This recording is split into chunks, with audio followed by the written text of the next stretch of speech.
दोस्तों, भारत ने हाल ही में रचा इतिहास।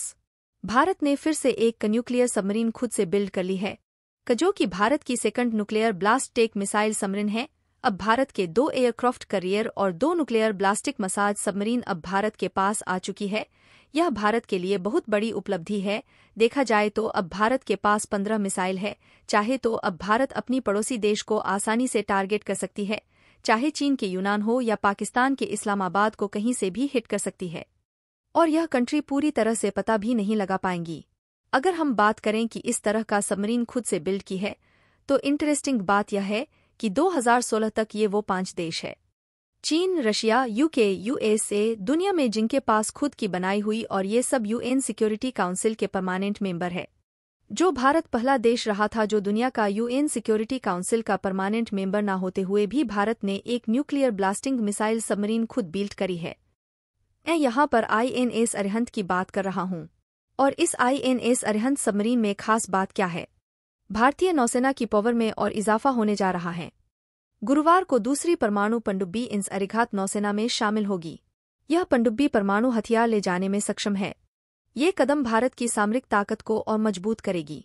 लगभग 112 मीटर लंबी इस पनडुब्बी में के 15 मिसाइलें लगी हैं, जो 750 किलोमीटर तक मार कर सकती हैं। 6000 टन वजन की इंस अरिहंत लंबे ट्रायल्स और टेक्नोलॉजिकल अपग्रेड्स के बाद पूरी तरह से तैयार है। और इंस अरिहंत दोनों में ही 83 मेगावाट के क्षमता वाले लाइट वाटर रिएक्टरों से संचालित होते हैं। इनके भीतर लगे छोटे परमाणु रिएक्टर, जिसकी वजह से महीनों तक पानी में डूबे रहने में मदद करती है। यह पारंपरिक पनडुब्बियों से अलग है।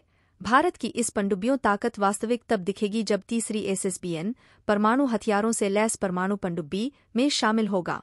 इस सबमरीन में 21 इंच के 6 टॉर्पीडो लगे हैं। इसमें कई टॉर्पीडो ट्यूब हैं, जिनका इस्तेमाल टॉर्पीडो, मिसाइल या समुद्री माइंस को तैनात में हो सकता है। पानी के भीतर 980 से 1400 फीट की गहराई तक जा सकती है। आईएनएस अरिहंत में 12 के 15 Sagarika submarine launched ballistic missile तैनात हैं।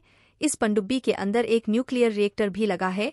यह परमाणु ईंधन का इस्तेमाल करके इस पनडुब्बी को सतह पर 28 किलोमीटर प्रति घंटा और पानी के भीतर 44 किलोमीटर प्रति घंटा की रफ्तार देगा। आईएनएस अरिहंत 3500 किलोमीटर तक मार करने वाली के 4 मिसाइलों से लैस होगी। देश की कमजोर समुद्र आधारित परमाणु क्षमता को मजबूत करने के लिए 90,000 करोड़ रुपए की लागत से चौथी एसएसबीएन का निर्माण भी किया जा रहा है। एसएसबीएन सामरिक रूप से महत्वपूर्ण है, क्योंकि उनका पता लगाना मुश्किल होता है। दुश्मन के अटैक से बचकर जवाबी हमला करने के लिए ये बेहद अहम है।